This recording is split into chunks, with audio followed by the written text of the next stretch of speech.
The Hurt Business is back, and therefore, most of the world is A-OK. I am okay with what took place on Raw. Bangers all around, good ideas all around. Man, there is almost nothing to complain about. And then Charlotte and Dewdrop happened. Can't win them all, dog. you can't win them all. But let's talk about Raw in one big sitting. I was gonna break it up. I decided not to. I'm not gonna do that because I want to do a mock draft, which I'll be doing in a different video. All right, so let's talk about Raw, which was a very wrestling heavy show. No long promos tonight. No long, drawn out, unnecessary promos, which made Raw feel faster. It also made Raw feel more crisp, and it was better. So Biggie versus Bobby Lashley. We start the show with this, and they had a pretty cool match here. Lashley again is very aggressive. He got slapped by Big E early in the match, which of course led him to pulverizing Big E a little bit later. What I love about the Lashley Big E pairing is that Big E is not a small guy. Like, his name is literally Big E. He's a thick dude.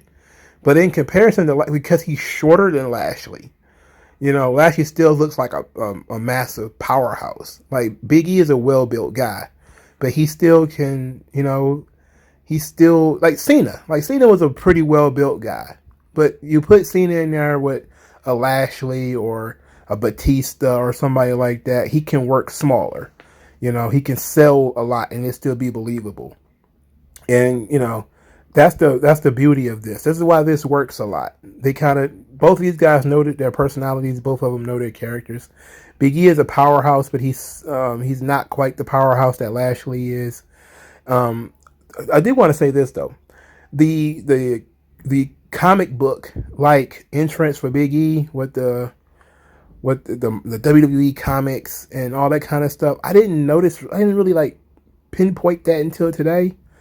They are going very colorful and very superhero with Big E, which I'm not sure if it fits, but I'm not against it either.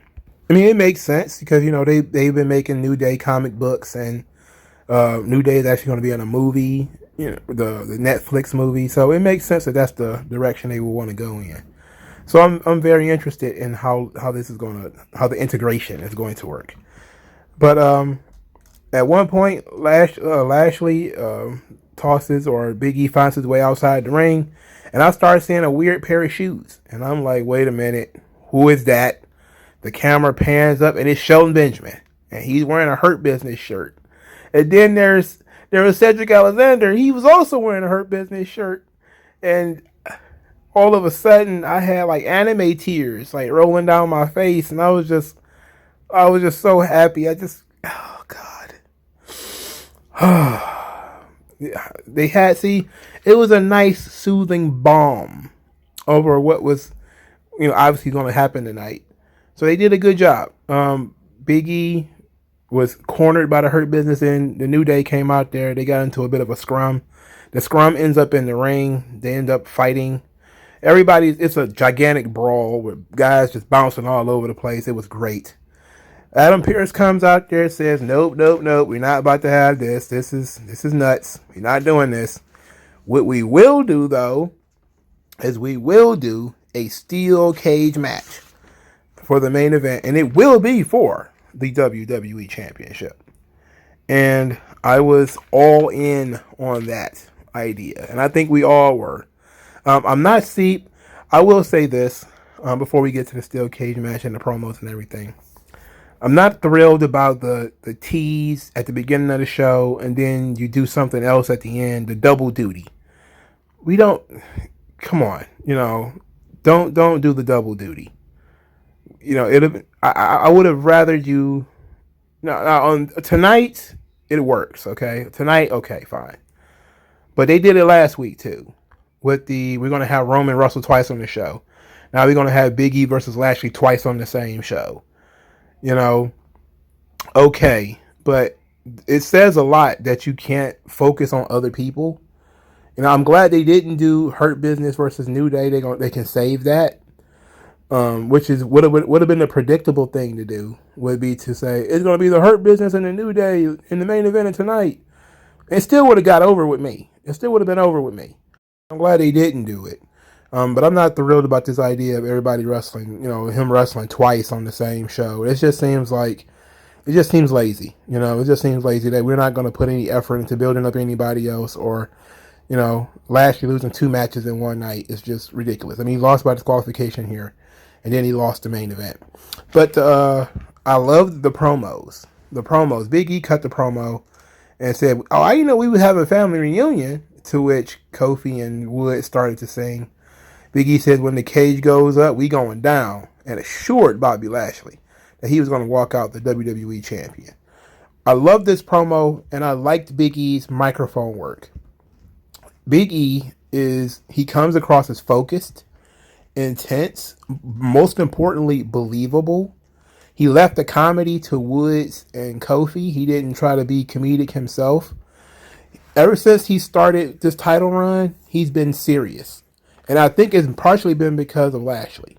That Lashley is because such a big and serious threat that there's no need to gyrate. Like when he won the Intercontinental title, he almost immediately went back into being silly, like sitting at the ringside and with the foot massager and all that kind of stuff. He kind of went back to being silly. Now that he's on the main event, he can still be himself, but he's not coasting at all. This is serious, and a murderer's row of guys are coming after him now, as we see at the end of the show. So he's taking Lashley very seriously, and it's a very pointed promo. That's like his promo on Extreme Rules. Very pointed, very important. I liked it. Lashley said that Big E calling himself the WWE champion makes his blood boil, makes him sick, and he's glad it's a cage match, so he gets to beat him up and then walk out the WWE champion. Now the match itself, the cage match for the WWE title, absolute slobber knocker. Big meaty men slapping meat, and it worked. It was very good. Bob jumped him early in the match, beat him with some steps, and Big E actually sold that. Sold it even after the commercial. Big E's kind of crouched. He's kind of holding his arm and shoulder like it's injured. He's fighting from underneath because Lashley is big enough, strong enough, has the reputation, is believable enough to put you in that type of situation. It was great. Lashley did the top rope dragon sleeper, which I thought was pretty cool. At one point, Big E was having a really difficult time climbing that cage, moving that big, thick body, trying to get up that cage, and Cedric and Shelton came in and knocked him back down. This led New Day to come out there, slam the door on Lashley. Kofi climbs the cage and leaps off with a trust fall onto Cedric and Shelton. Fantastic spot, by the way. In the ring, once those guys were gone, we get back to the action in the ring. Lashley hits a big spear, which is kind of his finish. One of his 2 finishes. Only gets a 2 count. As he was leaving, Lashley, Big E was showing some fire, trying to fire back up, and Lashley's kicking him and yelling at him to stay down, demanding that he stay down. As they begin to fight back, Big E hits the big ending. 1, 2. Everybody's surprised that he kicked out. I know I was too. The big finish comes with the big ending off the second rope, which, good enough for, the Almighty. 1, 2, 3. Big E wins. So Big E, of course, absorbs all the praise for winning the big match of slaying the dragon, which, I would have preferred for this to have been the match, not this particular match, but if they would have given him the title in a match like this, rather than doing it the way they did it. But I liked it. I love the cage match. I liked the match earlier. They have great chemistry together. Hopefully they can double back to this maybe in a couple of months. If Big E is still the champion, we can come back to this around, TLC or something like that. It could be really fun. So after the match, Big E comes out there, and because Lashley isn't the champion anymore, and because Lashley is now not in the title picture anymore, here comes Drew McIntyre. And there were some people who were there were some people who were pretty happy about this, but there was also some people who were, oh no, Drew is back. And I've always been a supporter of Drew McIntyre. I did get burned out on Drew, just like everybody else. But Drew McIntyre versus Biggie is a completely fresh match. I'm not even sure if they've even had a one-on-one match before. I'm talking main roster. They certainly haven't had any type of main event level feud or anything before. So this is a completely fresh scenario right here. And I'm all for it, give Biggie all the guys, give Biggie all of the guys. And McIntyre's pursuit of the title was completely derailed by, his inability to win it from Lashley. So I'm okay with this. I'm okay with McIntyre being kind of next. And, I think that in this feud, though, McIntyre has to turn heel. I know that some people may be against that. But I think that Big E is a top babyface. I think he needs to be fighting heels. He shouldn't be splitting the audience with baby faces. And I know that there's a contingent of fans that is kind of tired of McIntyre and may boo him because they're tired of him, rather than booing him because he's a heel who should be booed. And that's what I want. I want him to turn heel and to be obsessed with the title, which fits his character, and willing to do whatever he wants, whatever he needs, rather, in order to get it. I would be okay with that. And Lashley can go and do Hurt Business stuff. What that means, I don't know. I don't know, but I don't care. Hurt Business stuff. I am thrilled that the Hurt Business is back. Am I thrilled that they came back in a losing effort? No, I'm not thrilled about that. But it's a wonderful consolation prize for the return of the Hurt Business, is that we have to deal with Lashley losing. It is what it is. Now, since we're on the subject of Lashley, we got to talk about Saudi Mania. Goldberg, our good buddy Bill, says that he hopes Lashley is a better father than he is a liar. And he doesn't believe that it was a misunderstanding. Said that he swore on his life and to his wife that he would protect his son when he was born. Now he's going to fulfill that promise to his wife. And then he says, Lashley, I'm going to hurt you. And if I'm lucky, I'm going to kill you. And I instantaneously stopped what I was doing. And I looked at the screen and I said, Bill, what the fuck? Why are we going death threats, Bill? Saudi Mania is October the 21st. That's in give or take 3 weeks. This obviously is going to be a big L for Lashley, but we got to do something. We got to get Lashley back in the win column. So I'm not sure. We got about 3 weeks for him to wreck shop, to do bad stuff to people. And it should be fun with Goldberg versus the Hurt Business. Now, I'm not thrilled about that idea, because we're looking at maybe Shelton and Cedric getting speared and Lashley getting speared and all three of them just getting tossed around like salad in the air and all that kind of stuff. I'm not thrilled about that. Which, putting some thought into it, not thrilled about that at all. So hopefully it's just, Lashley goes by himself and we can spare the Hurt Business that bowling ball, that wrecking ball that is Bill Goldberg. But the promo itself, I didn't mind it. The Goldberg promos, when he's got something to say, since they introduced his son, have been better than his usual promos. They've told me a lot more about his character and about his personality and about who he is and what he stands for. Similar to Rey Mysterio, he was, Rey's promo abilities got so much better when they introduced his family. And not just recently, but even way back in 2006 when they started introducing the family in the Eddie Guerrero storyline. Was it 2005? However, it was 2005, I believe. So in any event, the promos get better because you start to believe more of what you're saying, and your real emotions get to come out, and your real feelings get to come out. And Goldberg is showing that he's not just intense; he's psychopathic. He's very dangerous. Not just a powerhouse. But he means what he's saying. And so if there was ever a time to do a death threat on TV in a wrestling angle, I guess now would be the right time.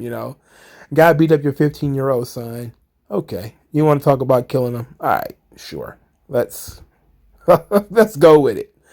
So, not thrilled about the Lashley Goldberg match. I, for one, thought we were going to dodge this whole thing, and it wasn't going to happen, but it looks like it will. All I can say is, Bob, make sure the check has at least 6 figures. That's all I'm going to tell you. Make sure it has at least 6 figures, at least over 5, over 500. Let's put it like that. If it's like 500 on the nose, all right, If he's trying to give you like $100,000 to go wrestle, nah, don't do it. Don't do it. But if he's gonna pay you probably more than if it's a WrestleMania payday, go for it. I know the WrestleMania paydays get pretty wild. I've heard of dudes who barely own the car and make like $50,000.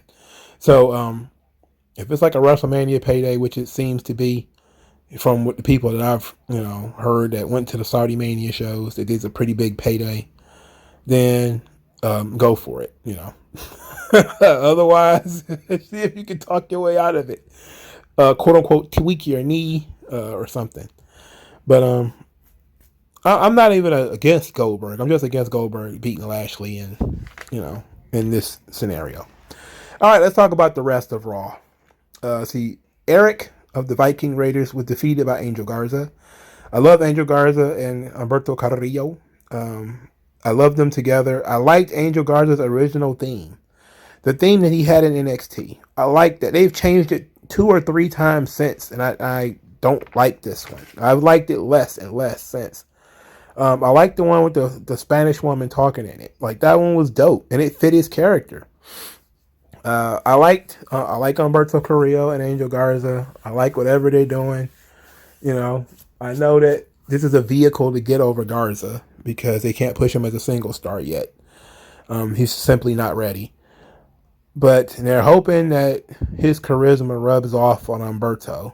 And Humberto's a really good looking guy, but he's a Ken doll. He's just a good looking dude. And that's about it. There really isn't much else to him. But hopefully this works out. I have a big plan for these guys in my mock draft. The third match on the show, Reginald versus Ricochet, and it ended in disqualification, which I shrugged. This match was what I expected it to be, though. It's 2 very athletic, acrobatic dudes doing a game of can you top this? And to be quite honest, because it was for the 24/7 title, I can tell a lot of people were probably like, I can't believe Ricochet is in this situation. I can't believe they're doing this to Ricochet. He should be wrestling for the title. He should be wrestling the champion. Maybe. But I think this was a good showcase for him. This is right up his alley. And to be quite honest, if I was booking a show, I would have booked this match a long time ago. I would book it a little bit more seriously, but I would have booked this match a long time ago because, this is kind of what the indie style is. 2 guys who can do a bunch of flips, do a bunch of tumbles, doing can you top this? It could have been Ospreay and Ricochet, and people would have gotten really like, ooh la la. But, Reginald's not on that level yet as far as being a wrestler. I think he might have actually taken like this might have been his first real wrestling match, if we're being honest. Like, most of his wrestling matches are just spots, him doing spots. But here he was actually doing, counters, and he actually took a over-the-top rope tope and all that kind of stuff. Not tope, but a helo, which was all right. The comedy came in immediately as the 24/7 mob jumped the barricade, beat up both of them. Then Drake Maverick was yelling into a walkie-talkie, which he was sicking Tozawa. Why was he the guy to come run to the ring and try to tackle Reginald? He, of course, escaped. Later, Tozawa is still in the ring after getting flattened by Reginald. And he says that he's tired of this. He's demanding a match. He wants an opponent. He doesn't care who it is. He's issuing an open challenge. And then out comes Keith Bearcat Lee, to which he absolutely crushed Tozawa. I'm talking literally crushed. I don't think Tozawa's shoulder hit the mat. I think he landed on him with such tremendous force that the referee counted anyway in order to save Tozawa's life. It was wilderness. Okay, it was it was wild. Now, I said last week when everybody was tripping about Keith Bearcat Lee, and all that stuff, that I was going to wait until I saw the presentation. And then I saw the presentation. Let's talk about the first thing. The first thing is the best thing. Keith Lee grew his beard back, which is, to me, the most important part of his look. You know, I don't know why they had him looking like a Goomba from Super Mario, where he didn't have no facial hair. It looked weird, right? Now his face is partially covered by hair, and he looks more serious. He looks more adult, and he looks more mature. He looks more aggressive. He walked with purpose. You know, there was none of that, none of the sort of cocky Keith Lee strutting that he usually does. He marched to the ring. He tore apart Tozawa, and then he marched out. Wonderful stuff. He got a good reaction. Everybody was into it. He's over. It works. We're off to the races with the Bearcat thing. My issue is the tights, the gear. He got the cat scratch, the Mark Merrow cat scratch joints, the Chris Benoit scratch joints. I don't know, man. I don't know, man. I don't know about that. I don't know if you could sell me on the tights. Look, I guess I'm willing to. I guess I have to get used to it, you know. But I don't know, man. I'm not thrilled about the tights, but I like the change in style. I think that's what they were doing when he was doing dark matches, is that they were trying to these indie guys, they like burnt toast. You have to scrape the burnt off. And that's what they were doing during these house shows and these dark matches, is scraping all the burnt off of Biggie, off of Keith Lee. You know, they trying to get them together. You know, wrestle like a big guy, not a guy who just happens to be big. You know, and Keith Lee went in there and wrestled like a big guy. Just went in there and did his job, crushed this dude, and went on about his way. Guess what? That works. We can do that every week. And you don't have to break too much of a sweat, and you'll get a great reaction, and everybody will love you because they already like him. And it's going to be great. And, you know, will he turn heel? Because I've heard this is supposed to be the catalyst for his heel turn. I think that he might need to be a heel for a little while, because of the whole Big E thing. But considering I don't believe Keith Lee is staying on Raw, maybe not necessary. So, I hope he stays as a babyface, you know, and I hope he cuts promos in his very eloquent way. I actually like Intelligent Monster Keith Lee, because it's a different angle on the character. He's not just, you know, Lee Smash, Bearcat Smash, or whatever. I like this. I'm okay with this so far. So Bearcat Keith Lee, whatever you want to call it, I'm good with it. You know, the tights is going to take some getting used to, but I'm good with it. You know, I'm okay with, you know, what's going on here. All right, so we got Riddle. Riddle cuts a promo, said that Randy needed to take a week off, or Randy was threatened to RKO him on the concrete. And he says that he looks up at the sky and says that he misses Randy and he loves him. It's so ridiculous. And he talked about how the headphones have kept Randy with him all the time, because all he does is sing Randy Orton's theme song. Okay. His match was with AJ Styles. They had a banger of a match. I mean, this match was really good. You know, like these two dudes can have a good match pretty much at any time. So, but there wasn't much to this match outside of Amos attacking Riddle afterwards, and AJ Styles with a very brutal looking burning hammer, which was wild. What kind of burning hammer was that? That shit was wild. But the match didn't leave much as far as future storyline ideas outside of Amos attacking Riddle after the match. So I'm guessing we're continuing that thing since the Hurt Business thing kind of fell through for RK Bro. Okay, so after that we got Damien Priest versus Sheamus, and what?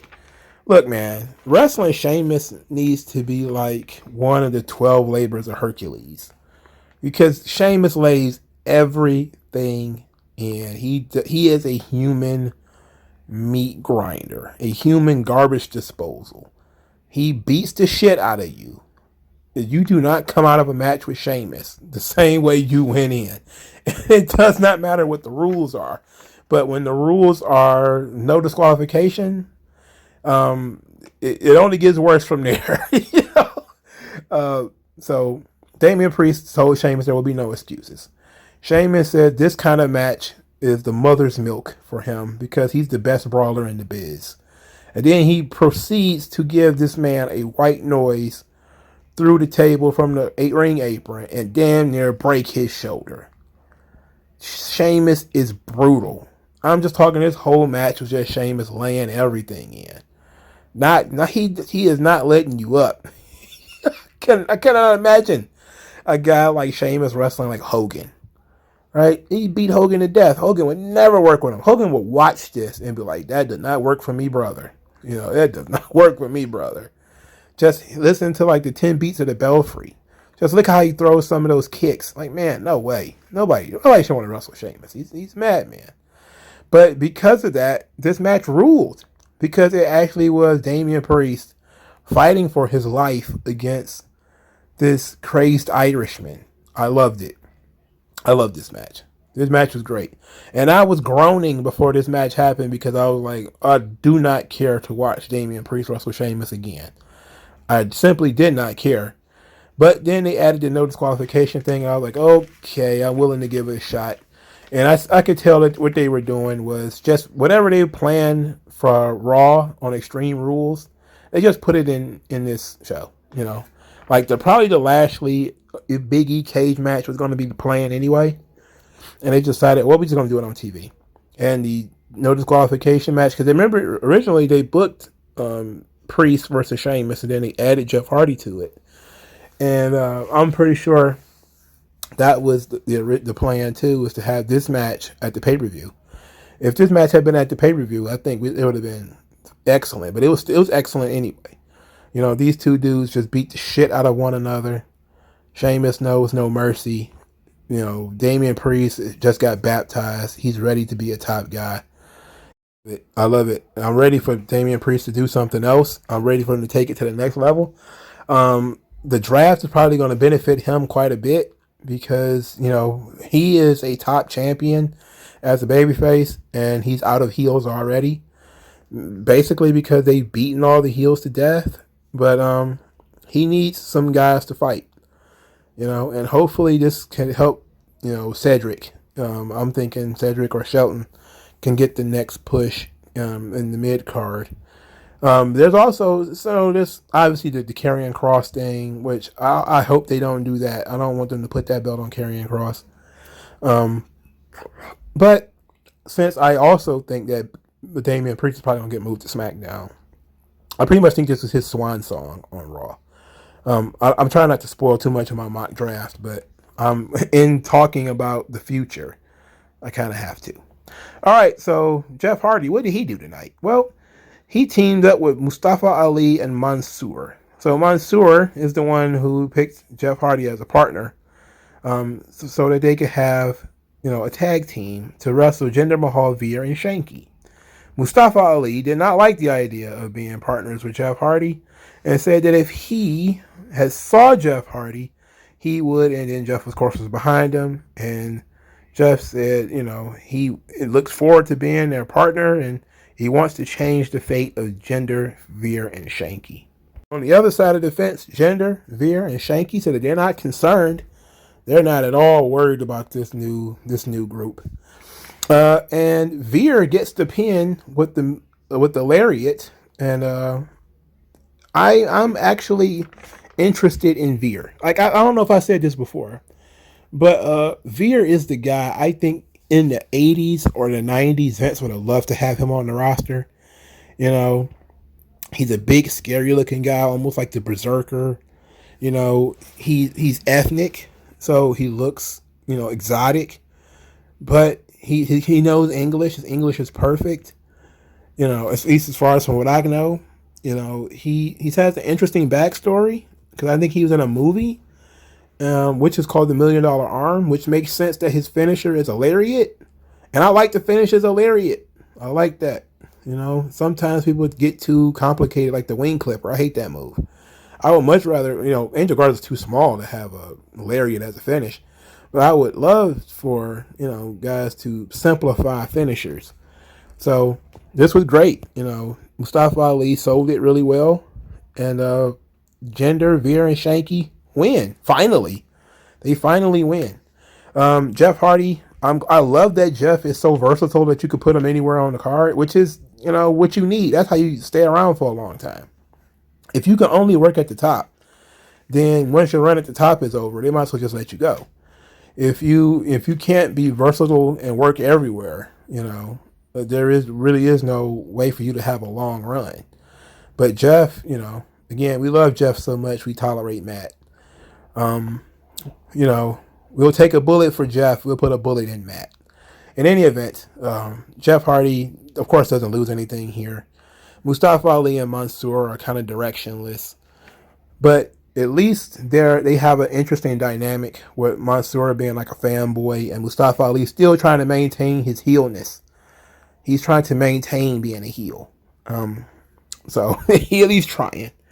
They're trying to create their own oddball friendship, the way that all the other tag teams in WWE are oddball friendships. You can't, if you're a tag team and you're two like-minded individuals, you're boring. You're like the Viking Raiders. They're like, who cares about this? Two people from opposite sides of the tracks. They should be new buddies. I mean, who would have ever thought a dork and a goth girl could ever be friends? We'll get to that in a moment. All right, so Karrion Kross cuts a promo. It was dark. It was dark and smoky.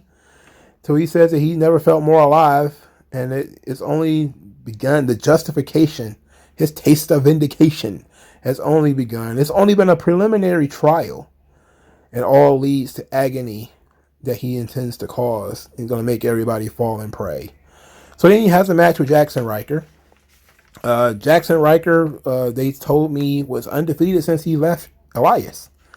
I was like, that's interesting. That's real interesting stuff. And then, of course, he gets Doomsday Saito and choked out right here. But, it was a good run, Jackson. I don't know what your record was. I don't know what it looked like. But I'm just going to assume that it turned out pretty good for you. And it was a good run, nice run. Didn't hate this. Didn't hate this. I think, again, Karrion Kross has fallen into the Aleister Black, the Bray Wyatt, where he's just cutting random promos. He needs a feud. He needs somebody to use all of these big words and all this verbose language. He needs to point that at somebody. This is what I mean when I said before about the more attachments a character has, the better they move. Like, there's only so long you can cut promos directing at either a large swath of people like the locker room, the boys in the back, you people, the audience. There's only so long you can do that.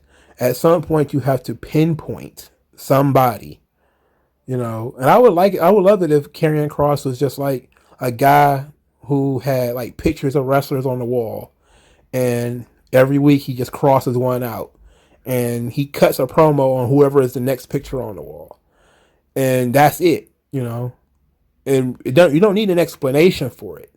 because he's crazy. So you don't need to explain it too much. You can just say, this is going to be my wall of victims. It's all going to be what I intend to do, the pain I intend to inflict on people. And it could be baby faces and heels on the wall, NXT, SmackDown, whatever. Put all their pictures on the wall. And then, of course, you can build feuds as he carves through this, and you can see that he's keeping a score. He's keeping a list. And I think that would have been so much better, because then he could at least have somebody, at least per week, somebody he can target. That way, when he cuts a promo, it makes sense. It connects with the audience because he's connecting to talking about one person. They don't need to do exactly that. I'm just saying that in particular. Even like when you wrestling somebody, why is he not talking about his opponent? He's just talking in random. Like, did he not know he was wrestling Jackson Riker? He could have said all this same stuff, but just talked about Jackson Riker and said, Riker, I'm going to make you fall and pray. Would have been so much better. Instead of him just cutting generic Spooky Boy promos in smoky rooms. Yeah, this was a match that people didn't care about because they hate both Karrion Kross and Jackson Riker. I don't mind either one of them, so it was okay. I'm glad it was short, though. We don't need Karrion Kross to be working 15, 20-minute matches, man. We don't need that. All right, so Doudrop goes backstage because she wants the match with Charlotte. It's going to be an open challenge. Charlotte issued an open challenge. Great job, Charlotte. Unfortunately, they accept this match. So now the match is Charlotte versus Doudrop. And man, oh man. Soon as the women showed up, Raw took its real first tumble. Doudrop and Charlotte do very little of anything before Eva Marie's music starts to play. And you know what that means. Distraction, natural selection, Doudrop loses. And then Eva Marie comes in the ring to taunt Doudrop. Then she gets knocked down by Charlotte and clotheslined. Because why not? Why would anybody ever get over in this situation, right? Why even pretend we're trying to get somebody over here? We had Doudrop. She had, instead of building a winning streak with her, where she's like, okay, I'm done with Eva Marie. I'm going to wrestle somebody else. And it could literally be anyone else, a local jobber. Doudrop could have won, and then, something else. We had her momentum snapped by her losing to Charlotte. And of course, this means that the Eva Marie Doudrop thing is not over. Oh, why can't it be over? I don't understand why it can't be over. Now, here's the thing. I pitched, that I believe that Doudrop would make a great opponent for Charlotte. I just didn't expect them to throw it together the way that they did. It made no sense for them to give away their first match like this. It's like there is no sanctity in trying to make these matches make sense or to build up heat for these matches. If you're going to do an open challenge for Charlotte, it should have been somebody she could have easily beat, and we don't have no problem with that. Not a match that could potentially be a big match down the line. I know that the name Doudrop is silly, that I don't believe it's going to stick for very long. I do believe that by the time the Royal Rumble comes around, that name would be gone. But it just seems silly to me that Doudrop could have been a legit threat to Charlotte. And instead of building that up as a serious match, we just threw it away. You just completely threw it away. And now you're probably going to have to justify it by trying to run it back, which is going to make everybody real directionless. And what I don't like is there was no follow-up to Alexa Bliss at all. I did see on the derp sheets that they said, Alexa's going to be written off TV. She's going to be gone for a while. Even still, you don't take a L like that and then that's it. She could have at least done a promo explaining that she has to go away for a while to deal with this or something. It would have made a lot more sense. But the whole Doudrop thing is disgusting to me. Not because I'm even a huge fan of Doudrop. I hate the music. I hate the name. I hate the personality around it too. Like, she's so bubbly and happy and dancing and stuff. Like, I hate that. I'm okay with, characters being happy, but there's too many. There's too many happy characters floating around WWE. Too much smiling. Too many dancers. You know, I know she's gonna eventually have her Otis moment where she's gonna, be like a catatonic mute wrecking ball. You know, I would rather she do that than what she's doing now. I hate this Doudrop thing, but I still think that there could have been some money in Doudrop versus Charlotte. You know, there's at least some dimes to be had, and they threw it away. So after the Eva Marie gets beat up by Charlotte, she starts talking about how she's sick of being disrespected, and she can beat anybody in the back, and they know it, and everyone else knows it. And without question, here comes Shayna Baszler. Shayna Baszler marches to the ring. Eva Marie takes her sweet ass time to getting out of the ring. She gets snatched up, choked out. Then Shayna Baszler just decides to break her fucking arm. So she kicks her arm on the ring apron. Then she stomps it in the staircase. The crowd chants one more time, one more time, one more time. And she doesn't do it. She doesn't do it again. Would have been nice if she would have done it to her other arm. I mean, she does have another arm. So are we writing off Eva Marie now too? I mean, whatever. You know, this whole Eva Marie thing was botched from the beginning. The moment they put Eva Marie actually in the ring, I think it might have been the second week when she and Doudrop started having those problems. It was botched immediately. You know, the moment Eva Marie did something other than trolling people, it was botched. You know, so if it's over, who cares? I have some ideas of how we can help Eva Marie, but it doesn't require her wrestling. It really doesn't. But I think that she probably needs a stable of people who are similar to her. I just thought about the most, and I really, literally on the spot, just thought of the most obnoxious tag team there could be. Eva Marie and Carmella. Like, I can just imagine how obnoxious the two of them can be if they were a team. God, that could be awful. It may actually work. It may be so bad with those two characters, because they're so similar, that it might actually work. Like, could you imagine how annoying they could be? Fuck. They get Iconics and run for their money.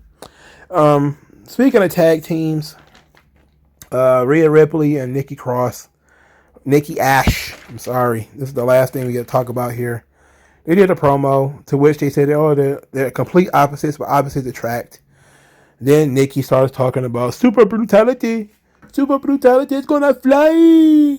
Super brutality is gonna fly. And then she starts talking about, I got an idea. How about matching outfits? Matching outfits.